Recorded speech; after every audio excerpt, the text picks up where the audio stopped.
Sunday, April 12, 1981, Kennedy Space Center, Florida. The Space Shuttle, 14 stories high, 2,000 tons, poised on the pad for its maiden flight. This is Columbia, the spaceship that will orbit the Earth. Its external tank, it holds over 500,000 gallons of fuel for Columbia's 3 main engines.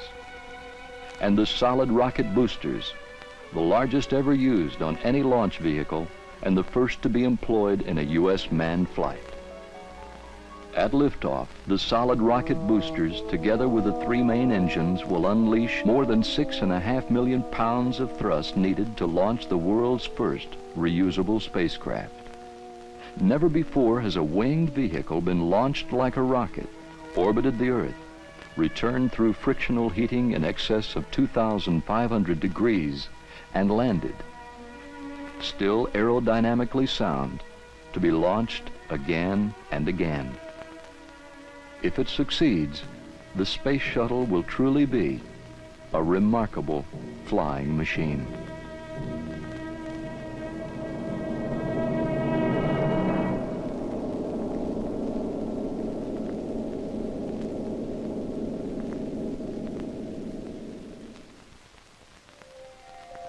There are many other goals to be reached during the 54.5-hour mission that lies ahead.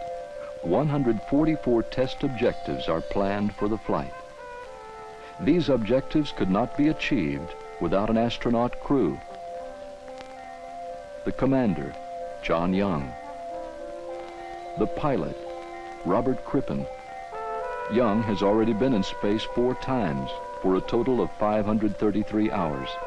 He is the most experienced astronaut flying today. Although Crippen has over 4,000 hours of jet aircraft flying time, this will be his first time in space. The astronauts make their way across the access arm toward the shuttle in the pre-dawn hours before launch. An American spaceship has never carried a human crew on its maiden voyage. At the Launch Control Center, 3 miles from the pad, final steps are being completed in the countdown. Final preparations are also being made in the Mission Control Center in Houston, where control of the flight will switch once the shuttle clears the tower. There has not been a manned launch from Kennedy Space Center since the Apollo-Soyuz test project in July of 1975. With this launch, Young and Crippen, launch controllers at the Cape, and flight controllers in Houston will experience the most dynamic, fast-paced series of launch events ever undertaken in the space program, all in less than 9 minutes. The most challenging ascent profile ever to be flown by a space vehicle. Photographers, film and television crews, plus newspaper and magazine writers from around the world, nearly 2,700 of them are here to cover the launch. In addition, approximately 600,000 spectators line the coastal area near the Kennedy Space Center. Arriving by every mode of transportation, they have come from every state in the Union and many foreign countries. The promise of a rebirth in America's manned space program and the dawn of a new era in space transportation awaits. 14, 13,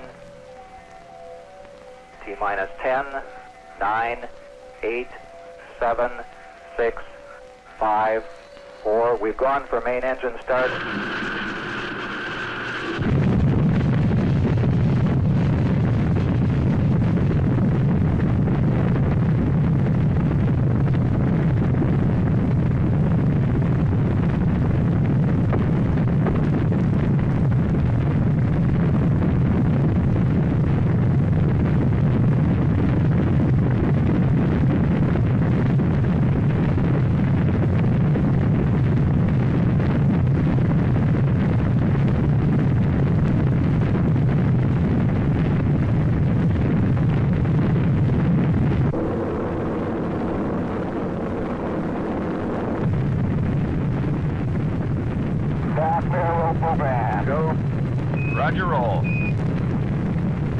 control will put the shuttle on its precise heading toward an imaginary target in space. Roll program complete. Roger, roll complete.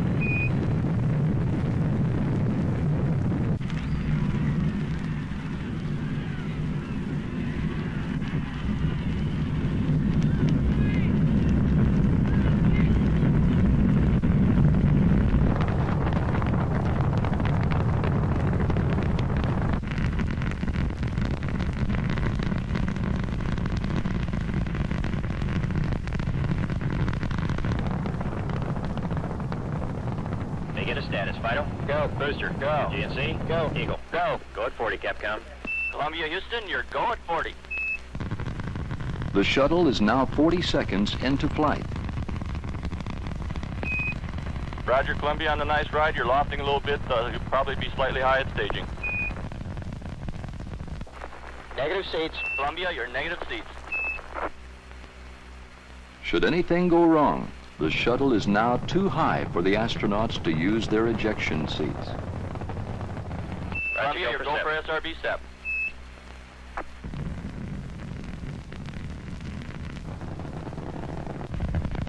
We see SRB step flight. Roger, on a step. 103 converge flight. Bet. Capcom, let's tell them all the calls are going to be a tad early because of the hot first stage. Columbia, you're looking a little hot. All your calls will be a little early. Okay. And that looks good here. Stand by, press to MECO. Columbia, stand by. Press to MECO. Mark it. Mark. Press for MECO. Roger, press for MECO. The shuttle can now continue toward MECO, main engine cutoff. They like your VAP, Eagle. ECOM. Let's go, flight. Capcom, VAPs go. Stand by, negative return. Columbia, stand by for negative return. Mark it. Mark. Negative return. And your VAP is good. Outstanding. Sure is. We can confirm it. What a view. What a view. And single engine rotaflight. And Columbia, your single engine rota. Columbia can land safely at the Naval Air Station in Rota, Spain, even if 2 of the 3 main engines should fail. Right now, the engines are generating over 42 million horsepower.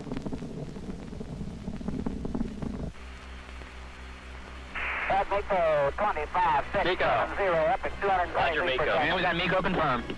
MECO, Roger, Columbia, MECO. Right on the money, nominal. Main engine cutoff. Columbia is now in space, traveling over 18,000 miles per hour. Okay, we got set. Roger, we confirm the step, Columbia. The external tank has just been jettisoned and is now falling away from the shuttle back toward Earth. The tank will break up as planned over the Indian Ocean when it comes into contact with the atmosphere. Shortly, by firing the OMS, Orbital Maneuvering System engines, Columbia will achieve orbit. Then one of the most important tests of the mission will be attempted, opening the payload bay doors. The doors must be opened before the end of the 6th orbit to expose the space radiator cooling system. If the radiators cannot be exposed, heat collected from the onboard electronics cannot be released, and the astronauts will have to return home. The OMS burns are successful. Columbia is now in orbit, circling the Earth at an altitude of approximately 150 miles. The payload bay doors will now be opened. Okay, the port door's coming open now. Roger, copy. Well, you're missing one fantastic sight. Boy, that is really beautiful out there. We appreciate those updates.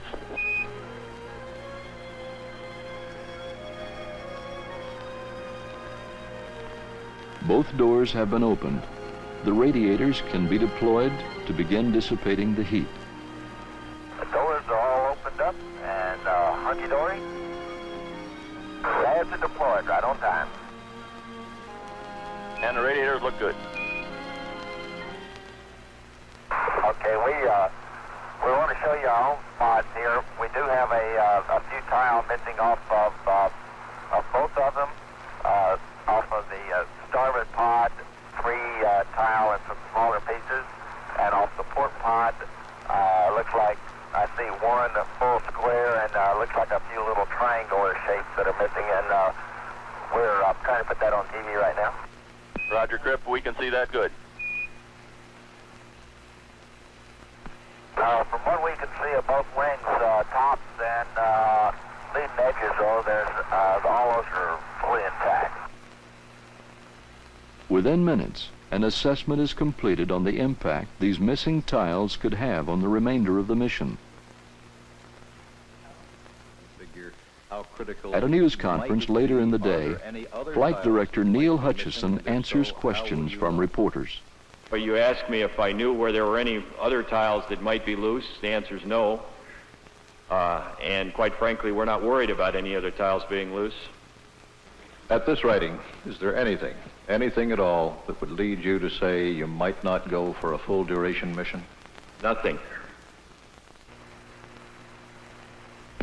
Columbia, Houston, you guys did so good, we're going to let you stay up there for a couple of days. Your gopher on orbit. Spacecraft let's go for on orbit. This thing is just performing just outstanding. Roger, we agree with that. And Columbia, Houston, just for your information, you dropped those SRBs right on target, and they were floating just the way they ought to be, and the boats were getting ready to fish them and bring them back. Okay. The ride that they gave us was pretty neat. The solid rocket boosters, which separated from the Columbia as planned 2 minutes 11 seconds into the flight, landed on target in the Atlantic Ocean, 151 miles downrange from the launch site. After being towed back to Kennedy Space Center, both boosters will be refurbished and used again in a future shuttle flight.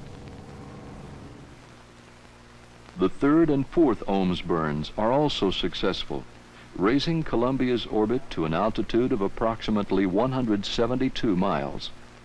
For the first television transmission from inside the spacecraft, the crew will give a status report on the mission. The flight so far has gone as smooth as it could possibly go. We've done every test that we're supposed to do, and we're up on the timeline, and the vehicle has just been performing beautifully, much better than anyone ever expected to do on a first flight, and no systems are out of shape. And it's delightful up here in zero gravity, might add. Of course, we owe this to a lot of people, and we certainly want to thank everyone who has helped get this thing airborne, and can take great pride in it's doing so well right now. Okay, we're switching over to the aft camera here. I'd like to echo John's words as I usually do. I guess being the so-called rookie on this flight, I had a thrill from the moment of liftoff all the way up to what we're doing now. It's really been super. The spacecraft has worked as advertised all the way along. I think we've got something that's really going to mean something to the country and the world. This vehicle is performing like a champ, like all of us that have worked so long on them knew that you would. Okay, sir, we appreciate those comments. I guess that does it.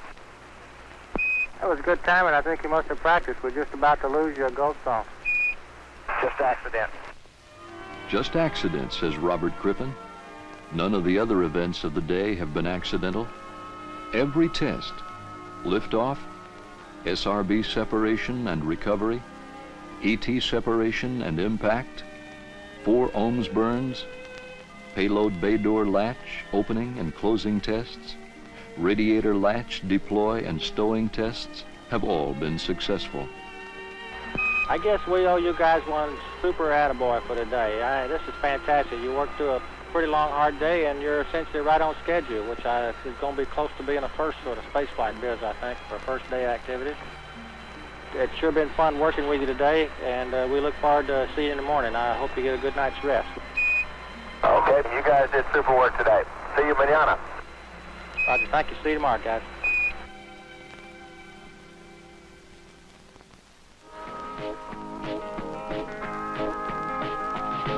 Well, many hours went into this thing. Job well done by the shuttle space team.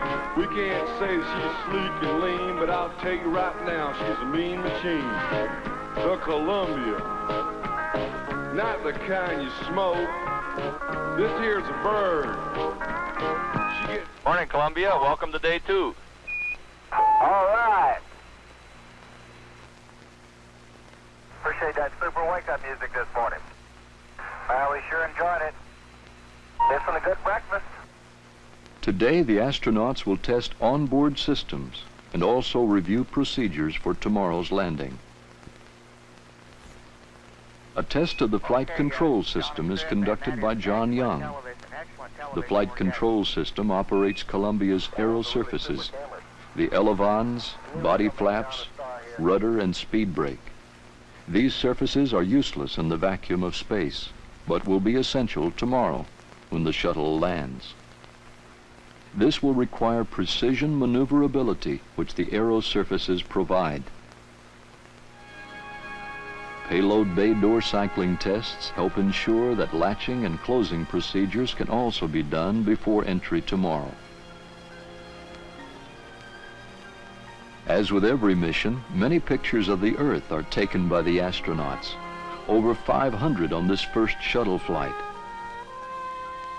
Active volcanoes, cloud formations, alluvial fans, giant whirlpools over 15 miles in diameter, sand dunes 1,500 feet high, running unbroken for hundreds of miles. The high Himalayas, where mountain peaks reach 24,000 feet. And one of the most remarkable space photographs ever taken of the Earth, an area in Iran exposed to wind erosion, which has resulted in these breathtaking silt and sandstone formations that look more like a painting than a desert. After lunch on the second day, the astronauts receive a phone call from the Vice President of the United States, George Bush. How's it going up there? Everything rocking along all right? Spaceship is just performing beautifully. Well, it's great, and everybody views it, I'm sure, just as the forerunner of great things to come. I think your trip is just going to ignite the excitement and the forward thinking from this country, so I really just wanted to call up and wish you the very best. We certainly appreciate it, Mr. Vice President. The crew also don and check out the ejection suits they will wear during entry. Young, Crippen, and Columbia pass every test. They are ready for the final phase of the mission, entry and landing.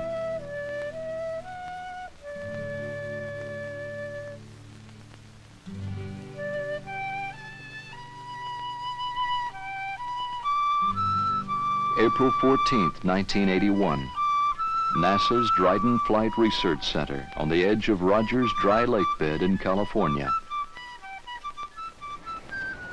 A recovery convoy of 24 vehicles and more than 100 personnel are assembling here to power down Columbia after landing. Enormous crowds are also beginning to arrive.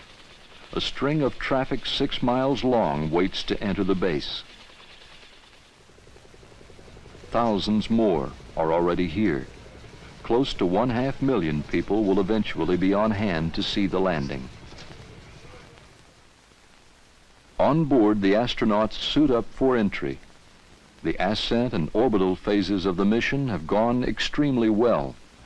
Now the final phase must be completed. Before that begins, Columbia, you have a go for payload bay door closing. The doors, which have been open a total of 47 hours during the flight, must now be closed. Then, using the RCS thrusters, Columbia will maneuver into deorbit burn attitude, head down and backwards, fire the OMS engines one last time, and descend into the Earth's atmosphere. Nice and easy does it, John. We're all riding with you. Columbia is out of contact during the OMS burn. Mission Control will not know if this burn was successful until they are in communication with the spacecraft over Australia. It is now over the Indian Ocean on the other side of the world. But from that distance, the burn must be precise, so that later, Columbia will hit the lake bed target in California. Columbia, this is Houston through Yargady. We're standing by. Burn was on time at nominal residual 110.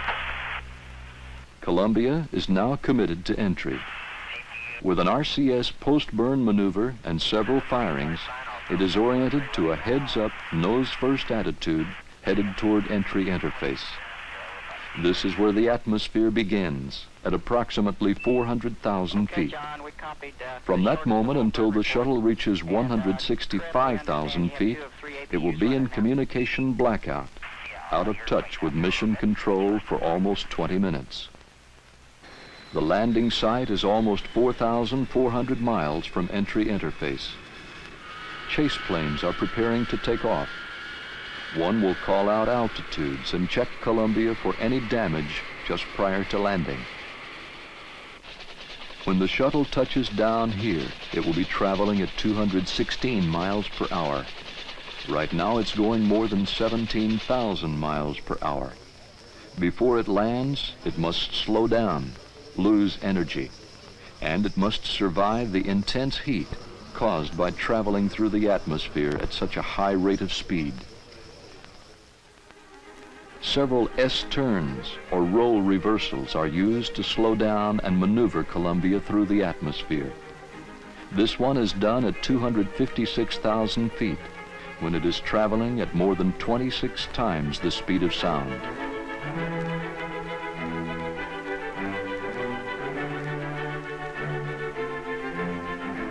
This one is done at 208,000 feet. During these two roll reversals, entry heating is most severe, with temperatures reaching 2,500 degrees some places on the vehicle. The aluminum skin will melt at 320 degrees. The silicate tiles must insulate the vehicle from the tremendous heat. Since there is no test facility on Earth to simulate the aerodynamic and structural environment Columbia is in right now, only calculations could be used to predict what would happen during this phase of the flight.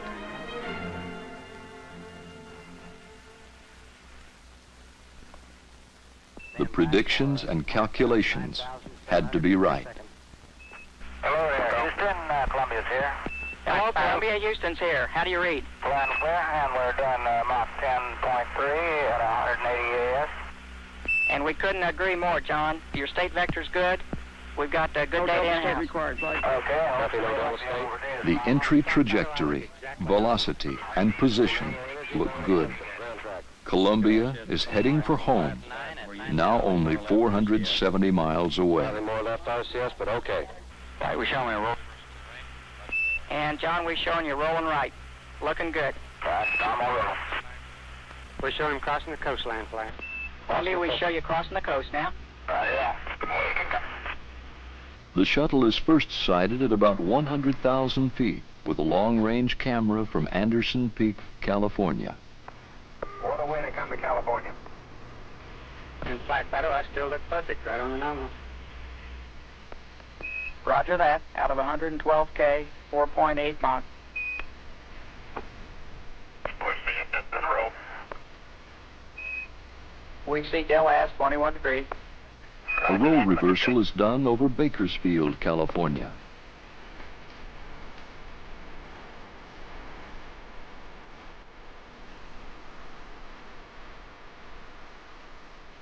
Oh, that's beautiful. Chase has a tally. Roger, Chase. And we're seeing 1.3 Gs coming around the hat. Roger that. The astronauts are making the final turn to line up with the runway.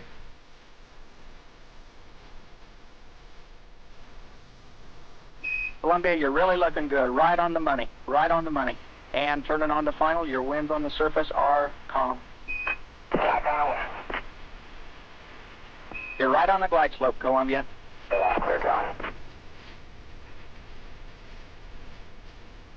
That's real good underneath.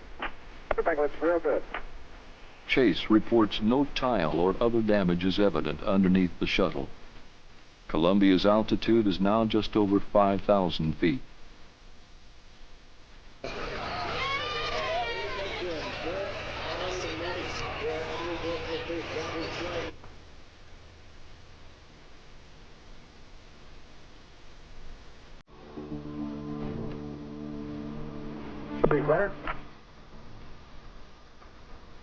Without power, Columbia must land. It cannot make another attempt. You're coming. You're down.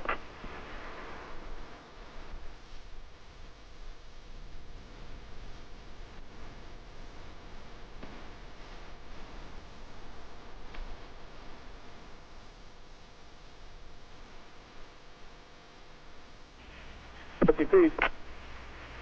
40, 30, 20, 10, 5, 4, 3, 2, 1, touchdown. Those gears, 10. 5, 4, 3, touchdown. Come on, skipper.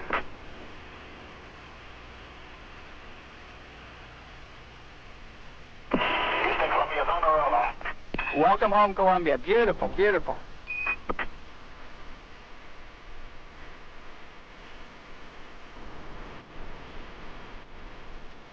So I have to take it up in the hangar, Joe? We're going to dust it off first.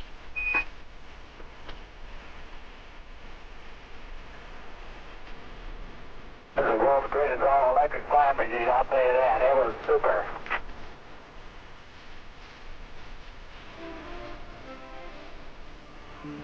Of Columbia has been a success. The astronauts and the vehicle have met or exceeded all 144 flight test objectives.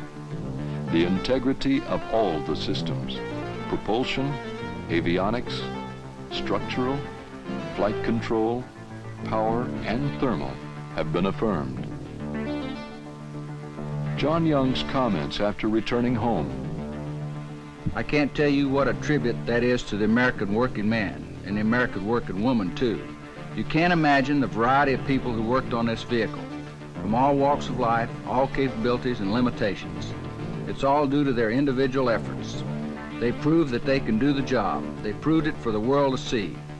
And I'm mighty proud to be associated with folks like that. What a tribute indeed.